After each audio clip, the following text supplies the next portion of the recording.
نبدأ عن قريب بإذن الله تعالى.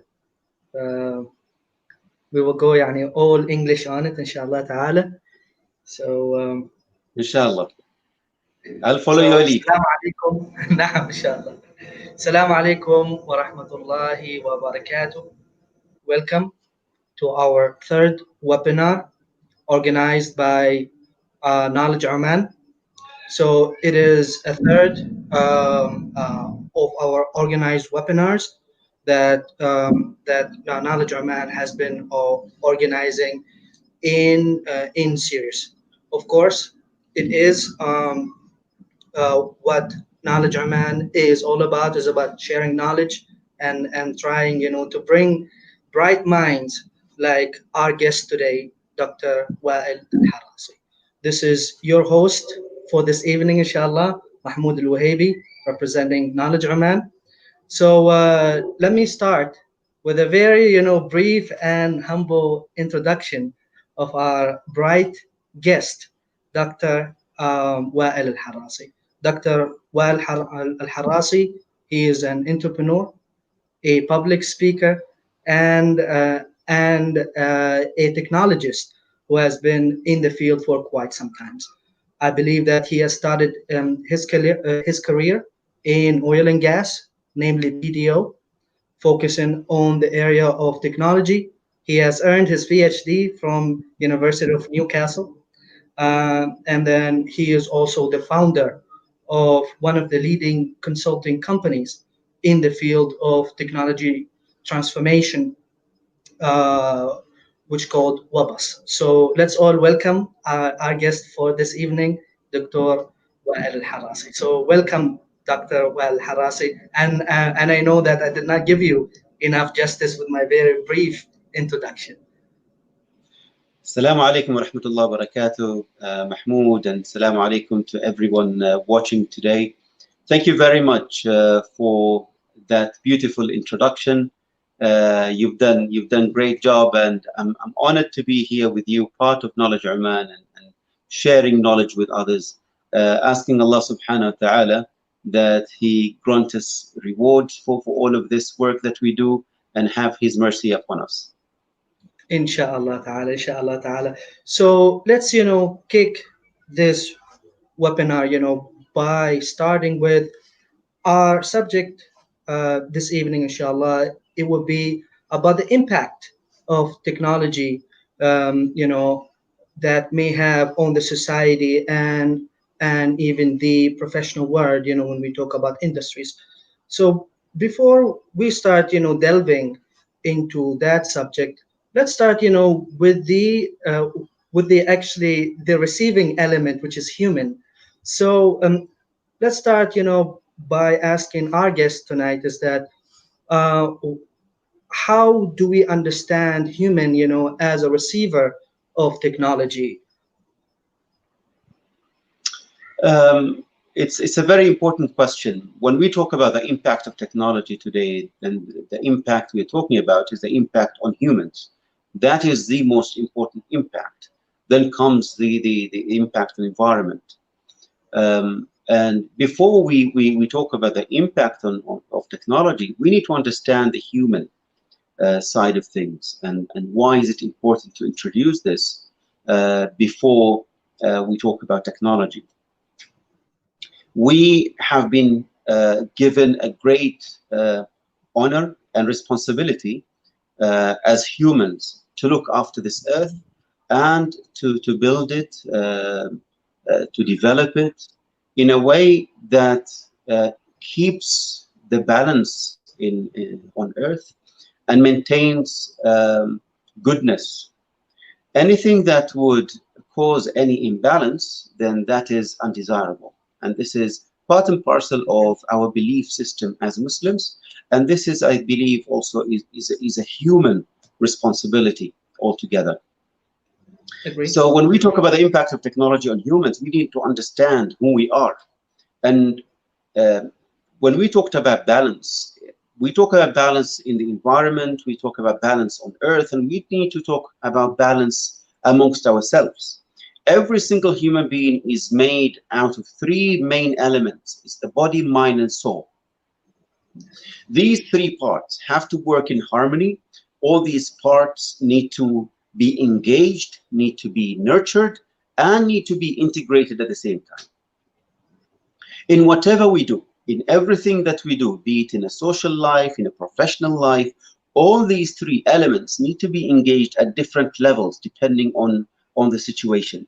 Now, the body is the vehicle that enables the mind and soul to deliver physically and to translate commands into action. If we come to the mind is the conductor in an orchestra. It Yes. is the one that gives the commands. It's responsible for emotion. It's responsible for physical and the sensory system. So the mind is much more important than the body. Hmm. The third level comes the soul, and the soul is the commander in chief. If Yes. if the mind is the orchestrator, is the mind is the conductor, then the soul is the commander in chief. How is that? Well, it is rarely seen, never seen, but its presence is felt. It regulates both body and mind. And the soul has the highest power above all, Hmm. above the mind and above the body. It is the back end, if you'd like, of similar to applications and software. That's the back Yes. end, that everything else relies entirely upon this. Now, can we be productive as human being yeah, without engaging one of these elements? Yes, we can. We can still be productive. However, will our production be optimum? The answer is no. So there is no compromise in the functionality of each one of these. So nothing is allowed to interfere with the functionality of the body, mind, and soul. Not technology, not anything else. Because that is the key of health of human being. The harmony and the balance of these three elements are very important. Of course, when we talked about engagement of these three elements, then those engagements will depend on the situation, on the task itself. Sometimes they Hmm. engage the soul more, sometimes they engage the body more, and sometimes the mind they engage more. But when we talk about the impact, we need to monitor the impact of technology, regardless what that technology is, on these three main elements as human beings. Yes, yes. So you have really described beautifully. That let me say it, that human trinity. Of the body, the mind, and soul, and that harmonious interaction in between them. To be a healthy, productive human. So that kind of transition me to the buzzword that even our webinar this evening is about, which is technology. Technology, like, has been used as a buzzword in fact so many fashions and ways. People talk about it, but then, like, sometimes it get diluted in these personal definitions, and sometimes in industrial related definitions. So in our conversation this evening is that technology, like, to you as a practitioner and as a person who has been between this professional and the education world, is that if you would give it a small definition or a small understanding, what would it be? That's a very important question, and there isn't a single definition for technology. But technology, um, even if we go back since the start of time, anything Mhm. that human have invented, any innovation by human being to help improve life and to help prosper, then that is technology. Now, of course, there are technologies that are uh, invented that destroy more than prosper. But mainly, why humans seek to innovate is to seek prosperity, to seek strength, and to be able to do more with much less. Anything that would give humans sometimes independence, that is technology. So basically, anything that human beings innovate to improve their lives, then that is technology. Let's take, for example, the creation of the wheel, yeah, and the instruments that came after that, which helped human beings conduct their daily lives in a much easy, simple manner, and enables them to do much more independently. So rather than needing one or two people to carry few things, you just created and innovated a vehicle with a wheel that enables you as a single human being to do the similar task. Yes, yes, I would even, personally agree with that definition. I mean, myself involved, into the field of urban planning, and particularly, this idea of smart cities, trying, to use technological applications. It is actually not only, about the and a fancy IoT, or a fancy Wi-Fi. It is about, what could bring that optimum efficiency into what we're trying to do, and then that human mind, that trying to recreate or invent something that could, help them carry their task in a most efficient way. So, Indeed, with that. Mhm. indeed, Yes. the initial technologies were the very what we call today are very old technologies, or Mhm. though those were created to make life simpler. Yeah, Mhm. the objectives was very simple, and the nature of the technologies themselves were very simple in nature. Then humans developed further, and they started innovating and creating artificial objects, which is technology, Mhm. artificial objects that will emulate Mhm. the physical functions of humans or animals. Mhm. Yeah. So they started emulating, so creating artificial objects that will emulate the physical and the mechanical functionalities of living things through Mhm. observations. Then technology developed further, and it started, people started innovating objects that are able to compute and create objects or machines that are able to conduct very simple computational functions. Mhm. Today, technology is completely different. Initially, when we started technology, we wanted something that would actually emulate the body, Mhm. physical functionalities, mechanical Yes. functionalities.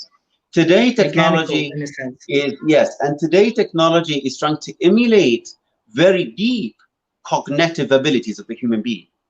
Yeah. So, AI. as a chemical engineer, for example, we were designing catalysts to use Mhm. in chemical reaction. The design of the catalyst, we always wanted to emulate the structure of the kidney and the cellular structure of the kidneys, where you have different pores structures. You have large pores, and then you go deeper into the cells, and you have smaller and smaller Mhm. pores. And we tried to emulate that. This is all the mechanical and the physical emulation of technology of human beings. Now we are going much deeper than that. Then we go to the brain. We want machines today to do what our brains and what the mind can do. And that's why technology today has leapt in much faster and developed much more than in the past 1,000 years. Yes, yes, that is, part of this concept of what's so called, a frog leaping, and is, trying to go, in much deeper into, creating almost, a self-aware, let's say, robots, and even, machines who could, in some, quote unquote, think for themselves. Um, so that, bring me to the impact of technology in Yeah. in our lives. So, this impact, I could kind of, simply put it into three main category. In impact on our learning, impact on our, social life, socialization, and then impact on working. So let's start, with with learning, first of all. So, like, what type of impact that you have witnessed you yourself when it comes to learning?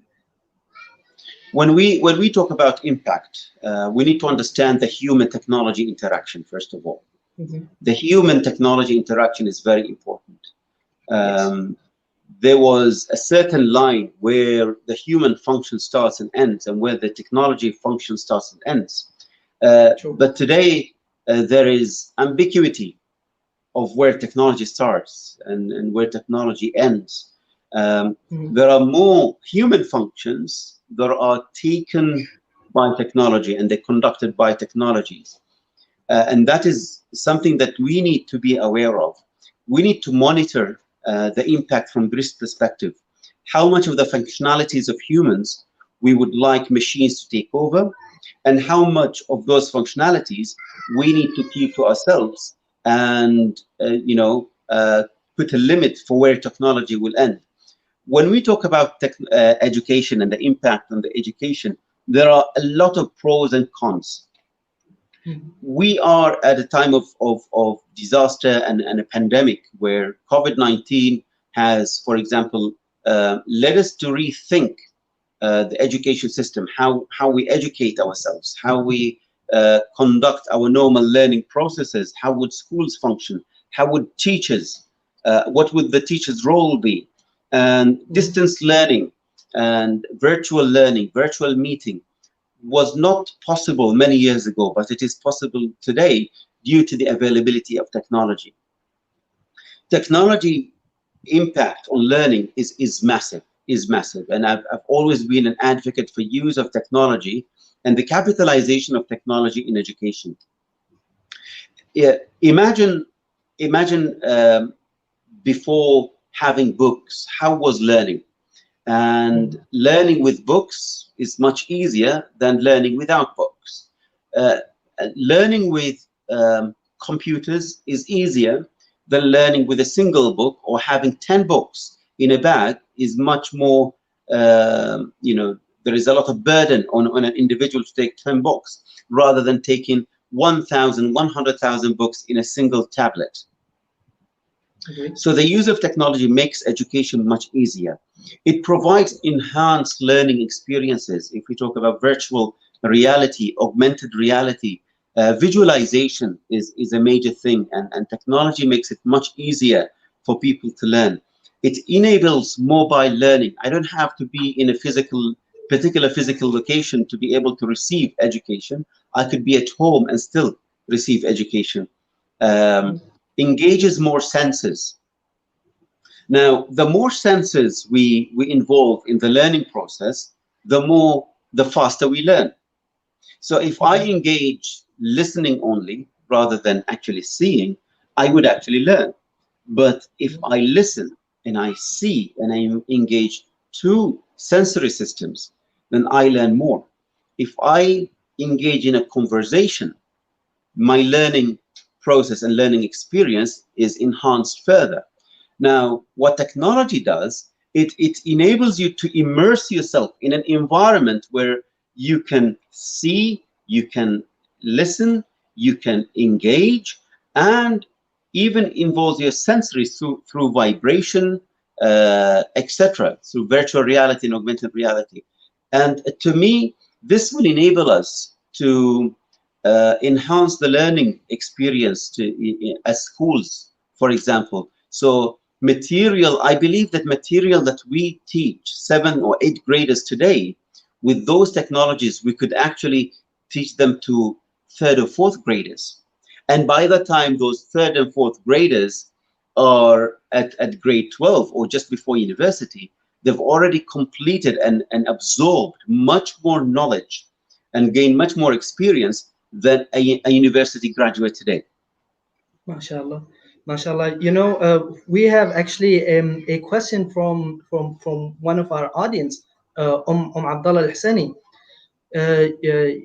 She is also, in the field of education. She said that, what is, in your opinion, the best way to proceed with remote learning? Do you think we are ready for remote learning, as in, Oman? If we talk about Oman specifically, I think the infrastructure is not there yet. We have Hmm. seen in at the towards the end of last semester, last year, that people were able to communicate, but due to the large volume and the large use of the communication infrastructure, a lot of the functionalities were not there. The speed is not there. So we need to upgrade the system so we are actually able to communicate smoothly and quickly. Secondly, this is so new to Oman and to the families in Oman. The social structure here and how our houses are designed. And we are large families by nature compared to European countries where you have one or two children in a household. You might have 5 to 9 to 10 children in the same Yes. household. So it's not as easy. It is doable, but it is very challenging. Again, when you have one or two children, it's easy to monitor, easy to follow up. But when you have five, six, and seven, it becomes much more challenging. And this is one of the, let's say, negative of the cons of the technology, that we need to think of how can we find a suitable alternative to face-to-face learning. Technology also, the learning experience at schools is not only the knowledge, but it's the social interaction with peers, and that is lost with technology. That Yes. is completely Yes. lost. Um, there is also reduced mentor interaction with a physical mentor interaction that has, can deliver emotion as well as knowledge and experiences and skills. You can have a virtual mentor, but that's not similar than to an actual mentor. Engagement of replacement of practical learning. Um, Even if you have laboratories, virtual laboratories, none of that will replace physical, actual laboratories where you engage your senses and mixing chemicals and doing stuff. I know engineers, those are draftsmen and engineers who work in engineering companies and design all sorts of equipment, but they have never seen the actual elements or the actual equipment that they have actually designed. Once Hmm. they see them in reality, they are astonished by the size of what they have designed. Or what they see is just few lines on a paper. And Yeah. technology does not allow you to have that physical ability to see and to touch. Yeah. So if engineers who practice this and earn money from doing that, and yet they lack, some of them, they lack that experiences. And I think we need to rethink very carefully on what to include in our virtual education and what to keep it as a practical learning experience. I do actually agree with you 100%. I mean, for me, I am also, a lecturer in the field of urban planning, and I do teach in multiple institution, in Yeah. Oman and even outside of Oman. I've spent majority of my life in the U.S. And let me tell you, I mean, in let's say in defense of technology, I was actually able, to supervise some of my, student dissertation while they are in Holland Delft University. I was supervising, I was, going through the work, advising, and the work was delivered.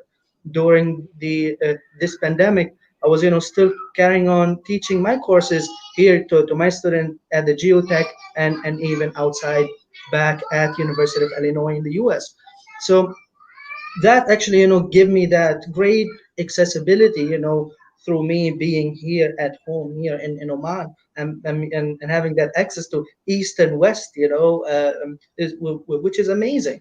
um, at the same time when we talk about that practical element, I am in the field of urban planning, and then for me it is important for me to take my student out in the field to let them understand what they are planning for, what they are making. If they don't understand that physical element, then to me personally, as an educator, my student only get the theory, but they didn't get the practice Yeah. of it. So I'm trying to play that devil's advocate, to what we're talking about. And then, saying that, in for me, technology have actually taken away a lot of my, a practical experience that I could share with my students. Do you think that future, that with and with this new innovations that would, and enable someone like me, or even yourself, and anyone in the field of learning and education, to really transmit that practical, experience into their students at some point in time? I think you can never predict technology, and as I said earlier, technology moves at a very fast pace. Today, you can teach not students, but you can have onboarding courses for people who work in Mhm. the oil fields using Sure. virtual reality. This is Very true. happening today. Yeah, so there are companies which provide virtual reality, virtual experiences to train technicians on every single element of a large, massive plant, every single nut and bolt. Even you can see the flow of the fluids inside the pipes, and that enhances the learning experience. And you don't have to take them all the way out in the field on a daily basis. Of course, taking them there is essential. However, you could have over 90% of that education done virtually, and as we do that with mature trainees at the workplace, I'm sure we can do very similar things with students from very young ages to all the way to mature students at high school and university. MashaAllah. It seemed that Abdullah, she is pretty hyped, and then she did she's also asking another question. She's saying that I uh, just hope Abdullah is not the only one watching. I do not think so, but then I think that she is like very interactive. So she's saying that, as a technologist, how do set your rules with your kids as in using technology in the right what we're saying, in the bright and right way. When is the right time to introduce technology into our kids' life? So I think that, this question can, bring us to our, second impact, which is socialization. Yeah. That is it's a very broad question.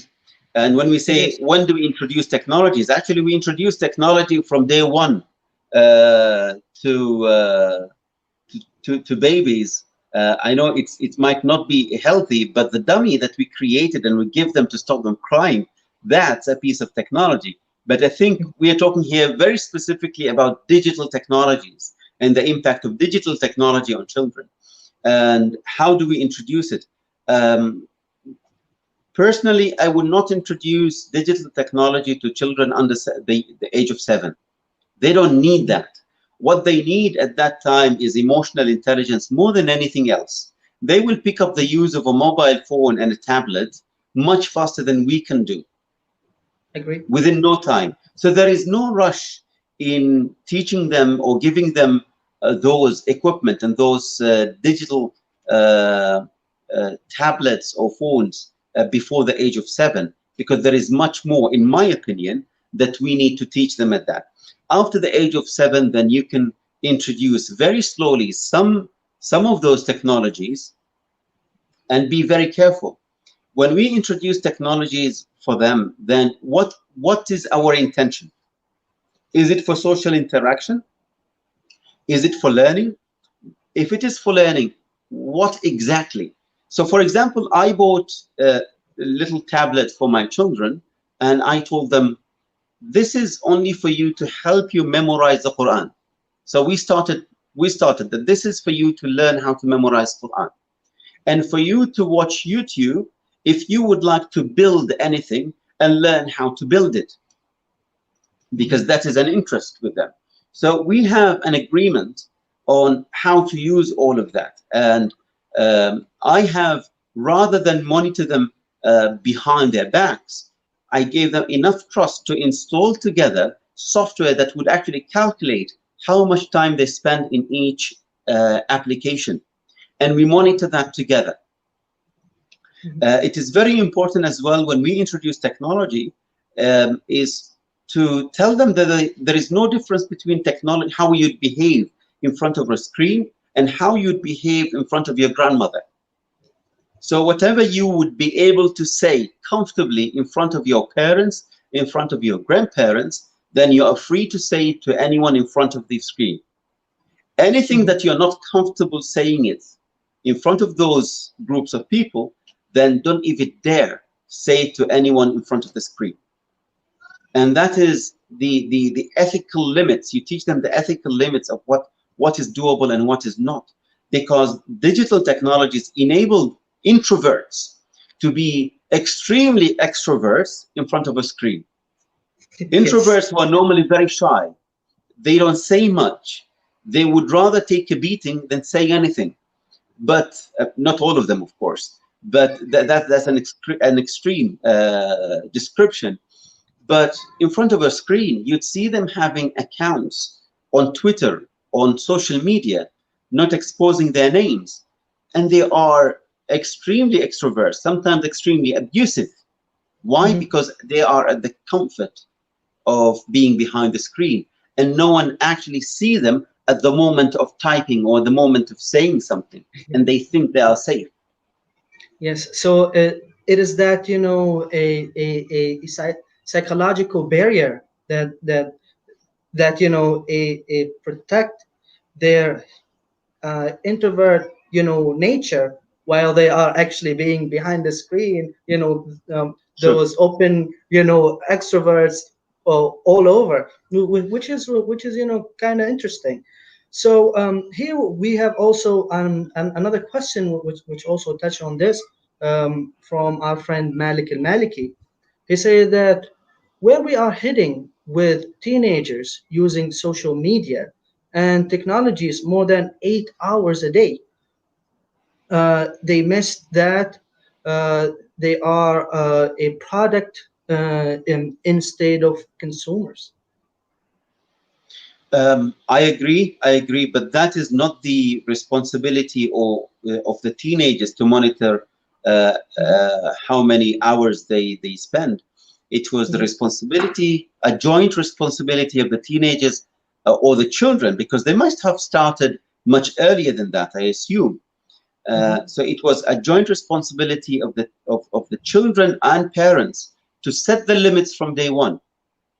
This is how much you can use this software, these applications. This is how these are the boundaries of what you can use it for, and this is the time when you actually need to submit your tablets back to your father or mother.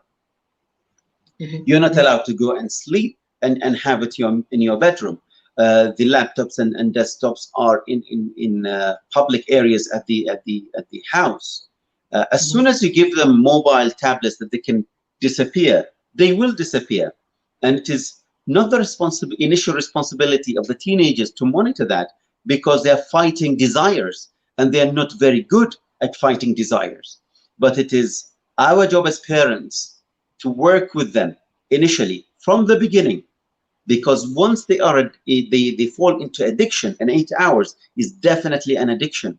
It has to be treated, and you would have withdrawal symptoms, as many psychologists would tell you. It is nothing different than taking anything else that would cause addiction. Then that is something has to be treated, and it has to be withdrawn slowly from 8 hours all the way to reasonable amount of time. Having said that, teenagers are not idiots. They are not aliens. They are very energetic human being going through a time in their lives where they need to take all that energy out. So do not say, this is a tablet, take your energy out of the tablet, you will have an addiction. Do not say, I will not give you tablets at all, then they will have emptiness, and they will have a lot of empty time which is much more dangerous than the addiction of the tablet, because that could lead to many behavioral issues, drugs, addiction to something worse than the tablet. Yeah. So if Yeah. you decide as a parent, this is the time I'm going to give my teenagers, and agree with my children and the teenagers of when they use their computers and tablets, then I need to give them alternatives and plan with them how they spend the rest of the day and night as well. Yeah, yeah.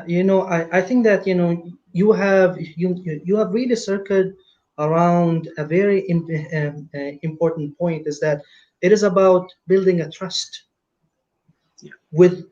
with your child, rather than being that watchdog over him or her. Building that partnership, treating them, as an intelligent human being who actually could decide for themselves, but then you are here, to guide them through for what is, possibly better, rather than just being that angry, father or even mother over them, don't do this and then don't do that, without really building that rationale behind why not doing this, you know Yeah, and it leads to reduced physical interactions. Yeah, Mhm. if it is not used properly, when we're talking about digital technologies in a social environment, if it is not used effectively, then it will definitely lead to reduced physical interaction, and that will impact both the soul and the mind of a human being. The three Mhm. Mhm. elements we talked about initially, two of Yeah. those would be severely impacted when we talk on a social context. The body, the mind, and the soul will be impacted due to less interaction with other humans, physical interaction, and less interaction with Allah Almighty Mhm. due Mhm. to Mhm. the excessive engagement in social media. Having said that, um, they are excellent tools for communication.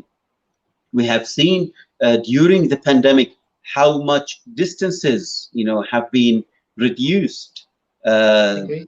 time travels, etc. Um, Only using Zoom and using virtual meetings, people started having Eid gatherings using virtual communication applications, and that is excellent. On a social context, it makes it easier for cultures to exchange knowledge, Mhm. exchange experiences. I could very easily have a similar webinar or a focus group from people all over the globe, and we share cultural experiences. This is Yes. something that was not available many years ago. And I believe technology can enable much more time for social interaction. Technology can enable much more time for physical activities as well. It's not all doom and gloom. And we will talk about this when we talk about impact of technology on the professional life.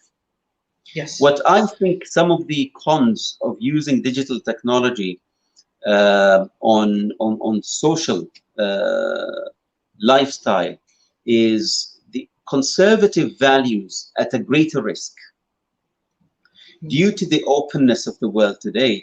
People who have and hold very conservative values, then they need to spend much more effort in preserving those values, in trying to explain much more than their parents had to explain to them. They need to explain much more to the children, because now they see multiple of values and avalanching through phones and social media into their minds. So I think this is something that we need to consider very carefully. Loss of privacy.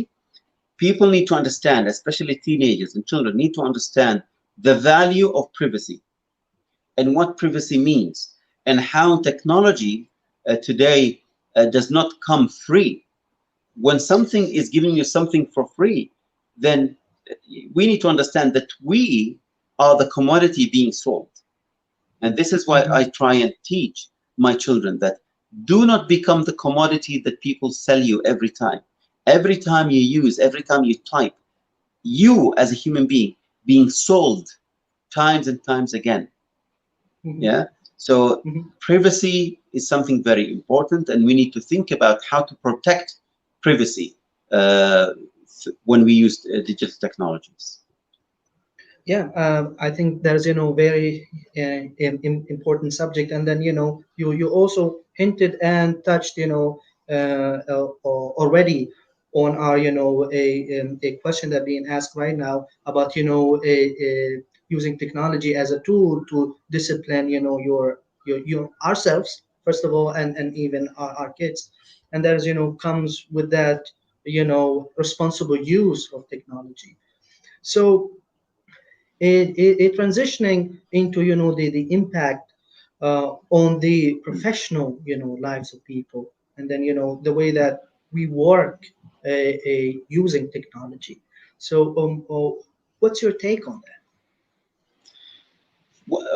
We at Webos, we've conducted one of a kind in-depth study Mhm. in Oman of the impact of technology on more than 9,000, about 10,000 jobs in the oil and gas industry. It's not a predictive study. It was a detailed, qualitative and quantitative study on what will the introduction of fourth industrial revolution technologies do to the workplace.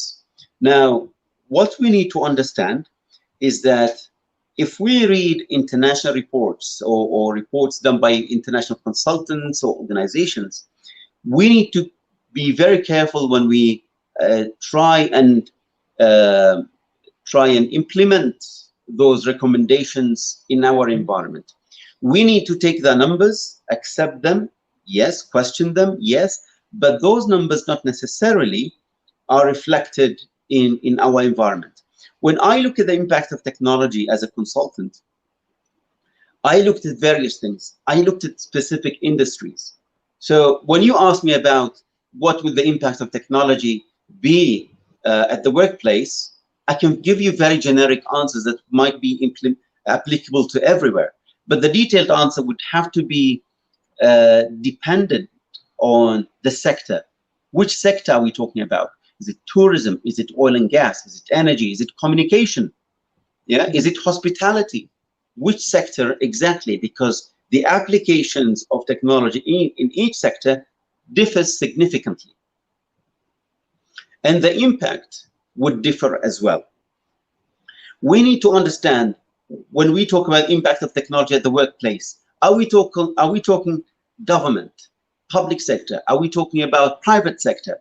Are we talking Mhm. about private sector owned by the government, Yes. or purely private sector? Mhm. The impact on each one of these would differ completely. Yeah. But what I would say that technologies, when we talk about automation, robotics, robotic process automation, drones, um, uh, virtual reality, VR, AR, when we talk about 3D printing, when we talk about artificial intelligence, cloud storage, analytics, big data, all of these technologies, once you implement them, they would definitely have an impact on the workplace. Now, as soon as you say fourth industrial revolution technologies, people's mind immediately go towards one impact, which is loss of jobs. And people are Yes. so scared of technologies. What I would say is that from the research that we have done and from the work that we have done throughout over 12 months here in Oman, is we would see the impact, 95% of the impact on jobs, and this is in the oil and gas sector, 95% of the impact is in the nature of jobs. So I would say that an engineer, for example, would conduct their job differently rather than losing their jobs. So the position itself, the job's description might change slightly due to the introduction of technologies. Let me give you an example. This is an example that most of people can relate to. You take Mhm. your car to a mechanic 5 or 10 years ago. The mechanic would come out with spanners, with wrenches, and with mechanical tools to fix a mechanical problem. Today, you take the same car or a new car into the same mechanic, and instead of bringing a wrench, he brings a tablet with a USB and plugs it immediately into the onboard computer in your car, and can fix it by resetting some of the functions, and the fuel to air ratio in your car would be Yeah. fixed immediately. Yeah. If the car revs too much, then through computational adjustments, that can be resolved. So a Mhm. mechanic is still a mechanic, but the way he does and executes his job would be different. And we have seen so far that 95% of the impact would be of this sort. Only 5% of the impact would be actual loss of a position. When we say loss of a position, meaning that it is either a position that we don't need anymore, it is purely clerical, it is purely taking data from one place, for example, and give it to the other. And today you have Mhm. softwares to do that. Or alternatively, what we mean by loss of position is that a technology can replace multiple individuals, and you would need one person doing a job that previously you needed 5 or 6 people to do the same job. Yeah. So Yeah. these are the type of losses, but it is minimal compared to the change in how we conduct our jobs. But technology Yeah. will enhance productivity a lot. It will it and the other impact, which is a beautiful impact, is because of the nature of technologies introduced, artificial intelligence, analytics, and we talk about analytics and automation. It will automate a lot of the routine, laborious works that Mhm. an office worker does. And it will enable the office workers or engineers or admin people to engage their minds in much more cognitive function jobs. Rather So I than will do more mechanical, planning. I will. repetitive work. Yes. Yes, yeah. So there will be much more engagement of the cognitive abilities of a human being Mhm. than before. And this is a beautiful addition of technologies. Mhm. Mhm. Um, Now, here we need to be careful of one thing. Technology also will mean that you don't have to rely on your memory a lot. Yes. And this is both on a professional and in the education system. Or memory is not very important. I can Google it. I can find it very easily. No, Mhm. finding data is a very important function of the brain. And we need to nurture that part of the brain to remember and recall data. Otherwise, those brain cells will die very slowly. You Mhm. know, the more we rely on technology on remembering stuff, the less functions, the less the ability of the brain to memorize deteriorates and become less and less with time. So we need to balance that between enhancing and enriching our innate abilities to remember stuff, rather than Yes. allow computers and softwares to take control. Technology Agree. will enable us to collaborate further. Mhm. We, as you interviewing me today remotely, thanks to the technology Mhm. that we have and using. So better collaboration, maximized opportunities. There are much more opportunities for people to conduct different types of works through introduction of technologies. What I would say is that the beautiful thing about addition of technology is that me, or I as a professional, technology will enable me to have much more time. That time, I might be able to use it much more effectively invest it in my social interaction life. I might be able to use that time to exercise more. So because if I'm introducing technologies, we might even see reduced working hours rather than seeing reduced number of employees, because I can actually do more. We Mhm. actually maintain the same number of employees, have those technologies, and have reduced working hours. You could see 4 working days a week, or you could say 5 to 6 hours working hours a day in 5 working days. Those extra gained hours, you can use it to enhance your emotional and social interactions with human beings, you could exercise more and have much better work-life balance. Yes, this is actually brings me to one of our friends, Shaji Salim. He said that does the technology involvement really reflect our life pattern positively?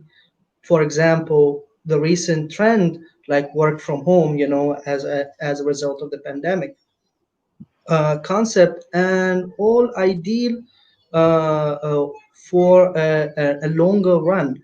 uh, will it increase our productivity? I mean, I think that you have already touched on that, in your run right now, and saying that with us having more reduced working hours due to the efficient productivity of technology, we would actually have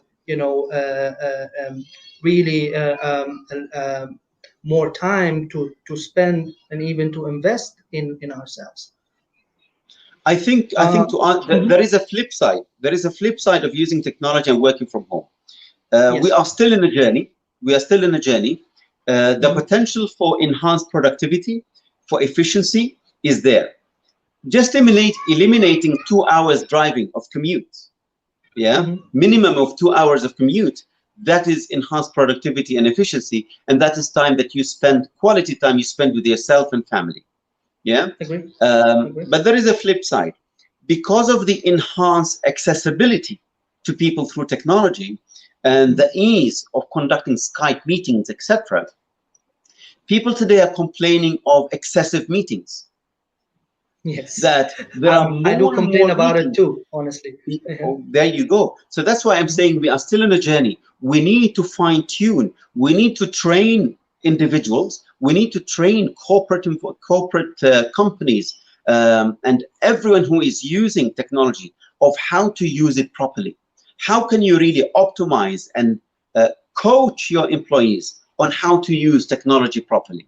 Because even those with experience in using virtual communications, those are suffering a lot in terms of not having the time to execute their jobs because of the excessive meetings that they have Agree. Agree. through Skype. So I think one of the things that we need to do is actually coach uh, executives, managers, staff, and employees on how to use these effectively and how to plan the workflow and have new guidelines of how and when to use technology. Yes. Yes. And that and this conversation of these impacts on the work nature, and then the economy. When you think about the economy as a whole, and we think about Oman in particular, I mean, through your own a research and understanding the market, as I also have my own, is that what are the gaps beside the infrastructure that we have mentioned for Oman adoption of technology, a to be Yeah. a more efficient economy in the future that brings prosperity to Oman. And then I think one of our friends, Malik and Maliki, he asked a question that really touches on that. He said that how can a growing country, countries like Oman, catch and pass the race in technological advances? The gap is getting greater and greater as we are kind of slowing down compared to the global pace of technology. Is there any efficient strategy to outcome leading countries or even catching up with them? I have a very optimistic view for Oman. Hmm. Uh, Oman needs a lot to do, that is correct, Hmm. but there is huge potential for improvement. I'm optimistic also on the impact as well. Let me explain. We as a country, and if we focus on the public sector, we are so behind in using digital technologies. We're so behind in terms of using technology in general. And hence, any introduction of technology, any introduction, even if it is not part of the fourth industrial revolution technologies, would have a great impact, and we would see immediate impact on the increase of productivity. So this is one, a good thing about our situation, because the legacy that we have is so poor that any implementation of technology, proper implementation of technology, would have a great impact on productivity and enhance efficiency. So, which means that even our economic downturn that we face as a nation today, there are lots of things that we could do in very simple investments in technology that would have great impact on the economy. Secondly, when we talk about layoffs due to technology, we are talking about layoffs of people who are laborers and the likes. And if you look at who execute these jobs in Oman, they are mainly expatriate laborers. So implementation of technology will not impact Omani jobs, will impact more expatriate jobs. And from an economic point of view, if you have low-income laborers, none of the income that they actually receive is actually spent in the local economy in Oman. It is all money that is transferred abroad. The social impact of such large numbers of very low-skilled laborers is great. So technology can help significantly reduce very low-skilled laborers, expatriates, and retain a lot of that money within the economy in Oman. This is the major change that we will actually immediately see if we implement technologies. In the government, simple implementation of emails will see great reduction in number of pool cars owned by every single ministry in Oman. We still have people delivering actual mails from one floor to the other. Yes. Implementing emails. Now, you asked what are the challenges in Oman? It's not only the infrastructure. That is the easy part. But I think digital literacy is something that we need to assess. I can't predict today and tell you it's very low. Yeah, unless we do digital literacy test at various organizations in Oman, then and only then we'll be able to know the extent of the upskilling and the reskilling required and the investments needed for the upskilling of the workforce to be able to handle that digital transformation. Agree. You know, so when we talk about, you know, the impact, and we have already, you know, talked about it, you know, for Oman, and I do personally even view it, you know, as an opportunity, you know, for an upcoming economy, you know, like given, you know, when we talk about very established organization, you know, like when we talk about the American economy, and then, you know, trying to catch up, you know, with this new technology, it will be actually a greater institutional change in which these corporate do work. So with that, you know, being in mind, and in our, you know, very last minutes of this webinar, when we talk about this pandemic and then the impact of it when it comes to technology adaptation, do you think that this pandemic actually helped country like Oman to adopt technology faster? I think it gave us the push that we need. Yeah, to put it lightly, it gave us the push that we need. Some might say it gave us the kick that we needed. Yeah, yes. But either way, I think it drove us to the right direction to think very seriously about technology and how we can improve our way of work. And I think I'm very optimistic as well of the future and how we are going to adapt technologies. I'm very optimistic of the new direction of His Majesty Sultan Haytham on how to transform how government functions and how um, you know SMEs need to be enabled further. And if you look today, there are much more SMEs working, Omani SMEs working on digital transformation and digital technologies. And this is a beautiful thing. The technology transformation that we see today in the fourth industrial revolution does not actually require a lot of capital to develop. All you need Agree. is a geek on a computer. Yes. Yeah, a geek on a computer can create wonders, and we need to capitalize on that. And I think this is an opportunity for Oman not only be a technology consumer, but also this is an opportunity for us to capitalize on the energy of youth in developing technology, and we become competitive as technology developers rather than just consumers. Agree.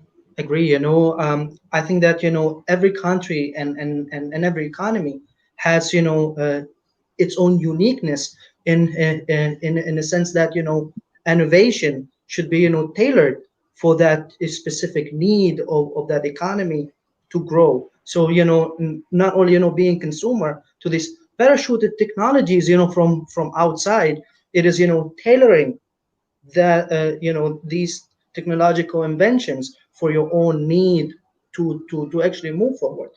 So I think that last but not least, to not really take time from our wonderful audience in here and you as well, is that are there any final let's say recommendations that that, that you would think from the top of your head as a practitioner in the field here in Oman?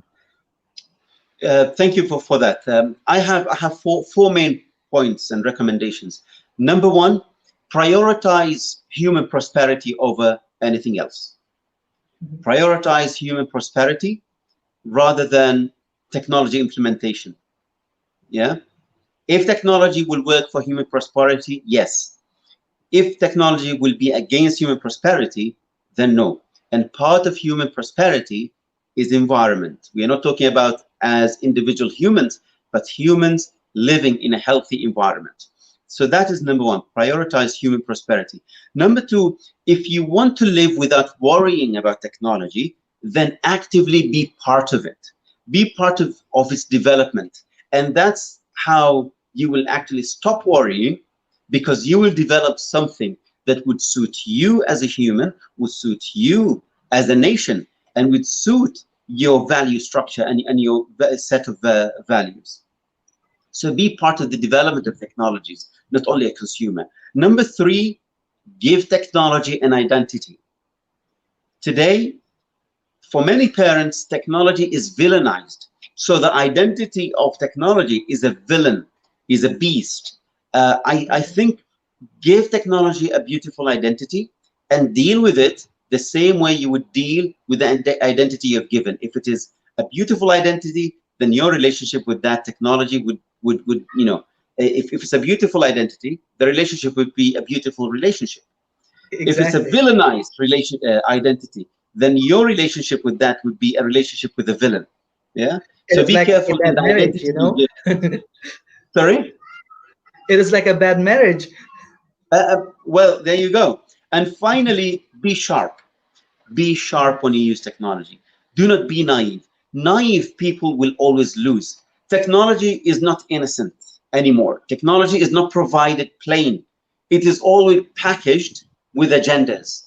When you submit your email address, when you submit your age, when you submit and register for a technology and you say accept in the terms and condition, remember that technology, you did not get it for free. You have given away more than what you actually think. So do not be naive. Be sharp and understand what is it that you are giving away. If you're not ready to give it away, don't use the technology. Use it only if you are prepared to give away. So these are four main recommendations.